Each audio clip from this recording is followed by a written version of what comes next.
अर्चना जी दिल्ली से। श्री हरिवंश। श्री हरिवंश महाराज जी, आपके चरणों में कोटि कोटि प्रणाम। महाराज जी, मुझ जैसे अधम को श्री जी कैसे मिलेंगे, जबकि हमने तो असल नाम जब श्री जी की सेवा ही 40 साल में शुरू की है।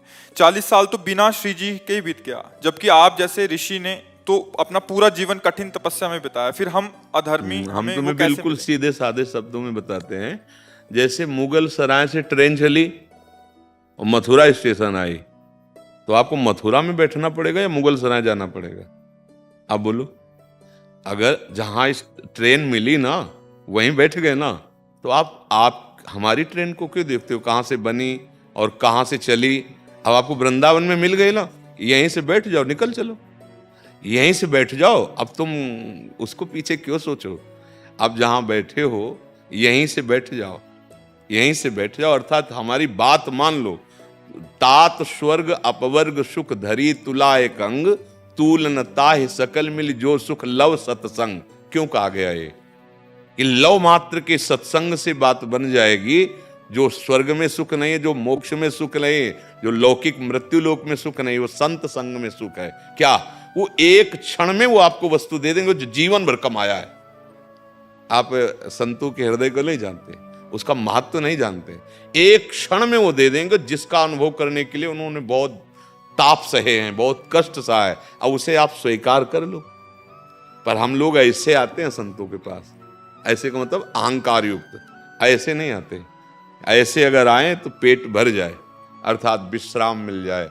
ओहो, आज संत समागम मिला, आज तो मैं निहाल हो गया, आज तो जो वचन मिले उनसे निहाल हो गया।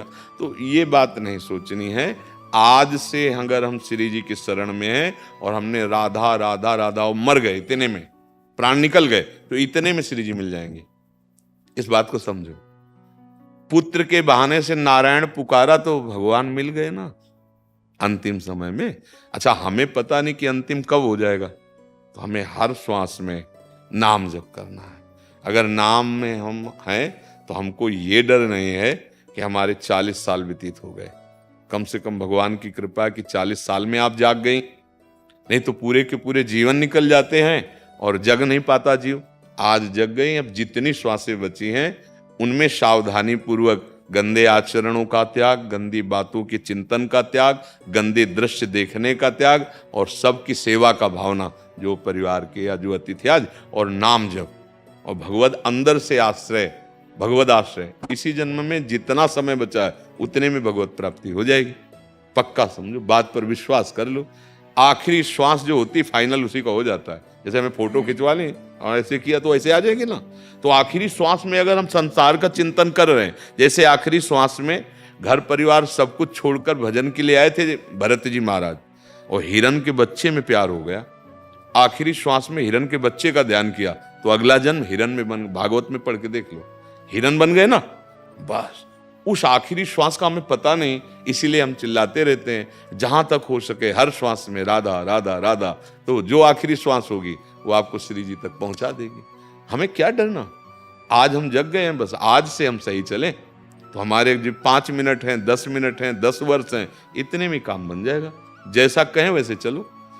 भगवान की प्राप्ति के लिए कोई कठोर तप करने की आवश्यकता नहीं है। भगवद आश्रय, नाम जप, और जहां हो वहीं उनकी सेवा मान लो। मतलब सास हैं, ससुर हैं, पति हैं, पुत्र हैं, परिवार के जन, ये सब भगवान की सेवा है। अगर इन्हीं को प्रताड़ित करने लगो तो फिर वो सेवा नहीं हो, फिर अधर्म बन जाएगा। आजकल वयोवृद्ध, बीमार, बूढ़ी सास आदि पड़ी है ना, तो बहुएं उनकी सेवा का ध्यान ना करके उनको कष्ट देते हैं ऐसे। जैसे या नवीन बहू आई, सास बहुत तगड़ी, वो उसको कर, ये सब अधर्माचरण है। इनसे ना घर में शांति मिलेगी, ना इस घर में, हृदय में भी शांति नहीं मिलेगी। अगर आप जो आचरण कर रहे हो उसी को भगवान की पूजा मान लो और सामने वाले में भगवान का भाव कर लो और नाम जप करो, तो जो एक महात्मा की गति होगी वही आपकी गति होगी। विश्वास कर लो। ये तो अनुभव की बात कह रहा हूं, शास्त्र की बात कह रहा हूं, संतों की बात कह रहा हूं कि भगवान की प्राप्ति के लिए कहीं भागने की जरूरत नहीं है, कुछ बदलने की जरूरत नहीं है, अंदर से बदलने की जरूरत है। बाहर सब बदल दिया, अंदर वही कूड़ा करकट है। तो आप देख लो, नौटंकी नाटक शुरू है, दंभ पाखंड शुरू है। और भैया पैंट शर्ट में हो, वो अंदर से ईमानदारी से जीना सीख गए हो, सच्चाई से, और रामकृष्ण हरि जो बने, नाम जप कर लो और परिवार के सदस्यों को भगवान का स्वरूप समझो। ये हम सच्ची बात करें, तुम भगवान के स्वरूप की ही पूजा करते हो, जानते नहीं हो। जैसे मान लो बहुत प्यारा बच्चा है, बहुत प्यारी पत्नी है, बहुत प्यारा पति है, ठीक है, हम तो देख रहे हैं सामने शरीर ना, तो हमें लगा कि हम इससे प्यार करते हैं, लेकिन जो अंदर था वो निकल गया। आप शरीर को तुम रख के दिखा दो हमें, तो मतलब शरीर से प्यार नहीं करते, पक्की बात है ना।